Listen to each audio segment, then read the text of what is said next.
so as you guys can see today, what I want to work with are all regular verbs in the present indicative.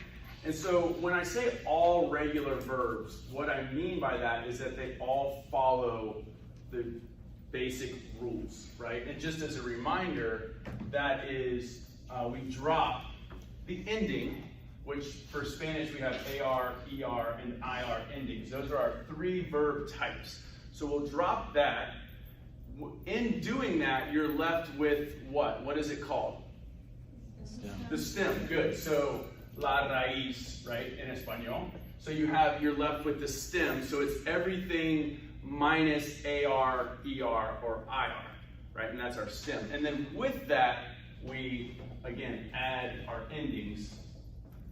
And of course, now that we're looking at AR, ER, and IR, those endings are going to be different according to what the verb type is, right? And so we'll start here with AR verbs. So we have o, as, a, amos, an. So these will be attached to the stem, right? This is a bit of a review from the other day.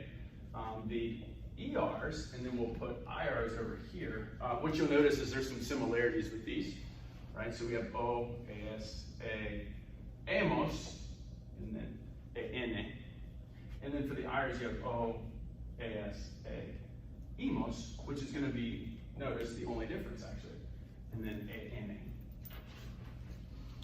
So just to run through that one more time, with all regular verbs in the present indicative, remember we're working with the present indicative still, which is not the subjunctive. We'll get to that later. You drop the AR, ER, IR, that's step one, you just get rid of the ending, and then you'll be left with what we call the stem, or la raíz in español, por supuesto. And then we add the endings, we add the appropriate ending according to the subject, right? So subject-verb agreement, that still applies in Spanish as it does in English. And so as a bit of a review, again, for the AR verbs, for example, hablar, bailar, cantar, verbs that we used in class the other day, regular AR verbs. You drop the AR, right, and then you add the appropriate conjugation.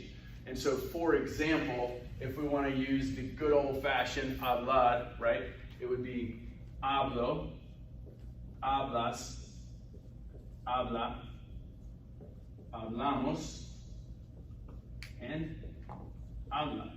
Right? And so again, we take the stem and we add the appropriate endings to it according to the subject.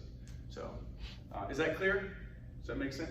Okay. And then of course, this is new for today, but I don't think it's new for any of you all, but we're looking at ER and IR. And the same exact thing is going to take place in that we drop the ending, ER and IR in this case, and we add the appropriate conjugation to the stem.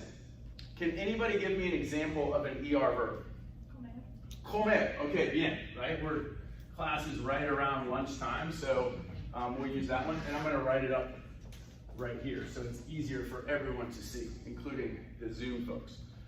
So what do we do with this? We drop our ER, right?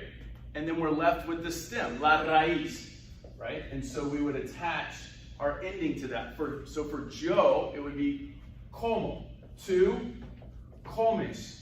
Usted and ella comen. Nosotros comemos. Ustedes comen.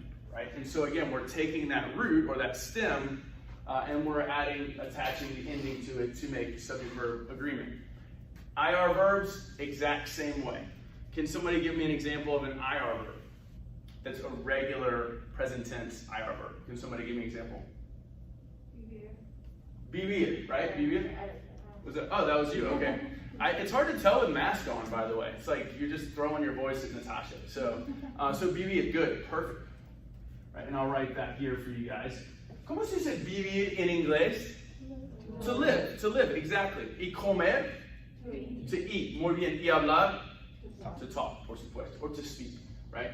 Vivir. So we drop the IR, right? And then we have these endings we're going to apply to the stem. So, yo vivo, right? And notice with a lot of the V's, right? And this will range across the Spanish-speaking world, how that V is pronounced, a lot of times it sounds very be-ish, like your English be, right? So you don't hear me saying vivir, like really hard V. You'll hear me say vivir, right? It's almost a softer version of that.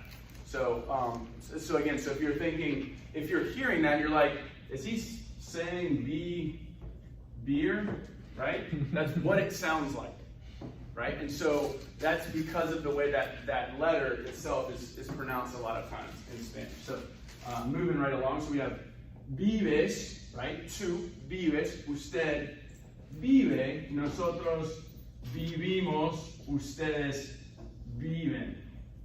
Now have a look at this. So we have comer as an ER and we have vivir as an IR.